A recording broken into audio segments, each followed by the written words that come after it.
Hey, what's going on there, YouTube? It's SELVES0320 and JVS back here again for another review for Cloak and Dagger. This is the second season, episode 3. The show is amazing. It's interesting because I just watched a really good show on Doom Patrol, and that was a really great episode, really emotionally charged.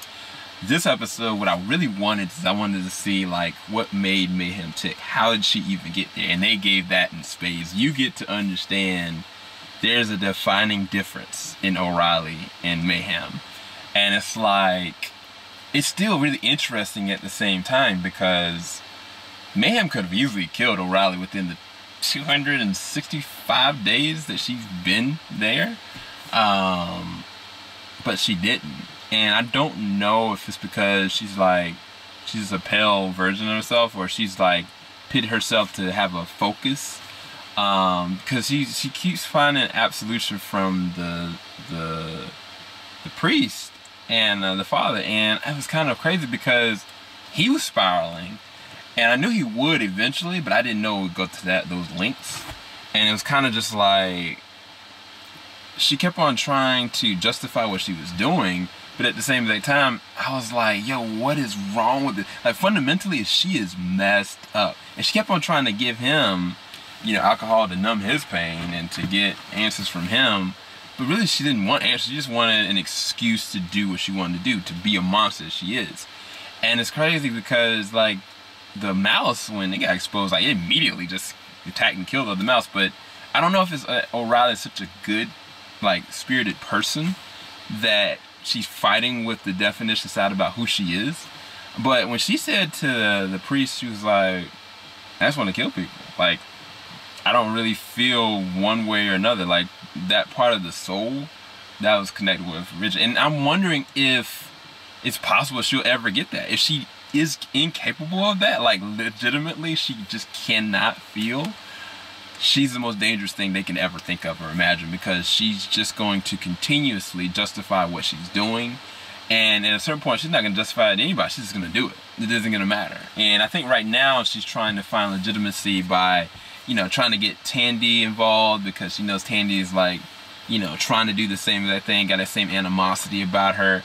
But I think that she knows that Ty just won't cross that line, because initially she was looking for Ty, and I was kind of just like, you know, what happened with that? But then you realize, like, no, like, she wants to find something to do. And she wants to pull whoever down to do it. And it's like, this goes beyond just being vigilante. Like, she is doing something just to do it. And it's crazy because it makes her such a layered villain, because at the same time, OReilly is still very much alive. And I worry that by the end of the season that OReilly, 1, might not make it, or 2, like, I don't know. I don't really know how this is going to end. Man, this is crazy. How is this going to end? But then the other part of this that was really interesting is Ty and Tandy going at odds in terms of their perspective and ideals when it comes to this situation, because Tandy very much so thinks that, you know, Mayham might be justified. And Mayham was like, yeah, come on, join me, you know. And she had a falling out with Ty, and Ty made this really interesting comment. Like, he kept on having these rebuttals about, you know, she's doing this outside of the law, like, she's just doing this to do it, like, this isn't right, this isn't justice, like. And then he kind of, like, Tandy was like, no, like, what if this is the right way of doing it? Like, you know, barge in, take questions, ask questions later. He was like, this is how my brother died. And I was like, dang. Like, that moment for him not only gave him a life lesson, it solidified his moral compass, you know what I'm saying? And I think that even more deeper thing is that when Tandy and Ty had a conversation early in the episode, and Ty was like, is this me? Like, is this who I am? This is what I was trying to do. And it freaked him out, it scared him. And Tandy, you know, her rebuttal was like, no, you're a protector. And he was like, how do you know? She was like, because you protect me. And I was like, oh, got me in the feels right there. Got me in the feels right there. But really great episode. Really great episode. You got to see Mayham really unleashed. Got to see that scene I was waiting for. I think they they're not going too gory on it, but at the same exact time, like, I don't know, man. She's a terrible person. Like, she's not good, man. She's not good at all. And it's interesting because now she's up in the sunken place, which I'm gonna call it, and she's probably gonna find Connor's there. But I really don't know. It's gonna be interesting because you know she's gonna get out, and if she can get out, then Connors can get out. But if Connors can get out, then Ty can get out too.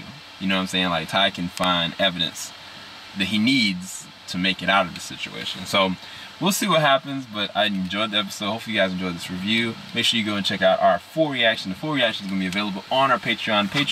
If you do want to see the full episode, it's only $1 per month. That's it. And I'll talk to you guys later on. Keep it locked. JBS. Peace, guys.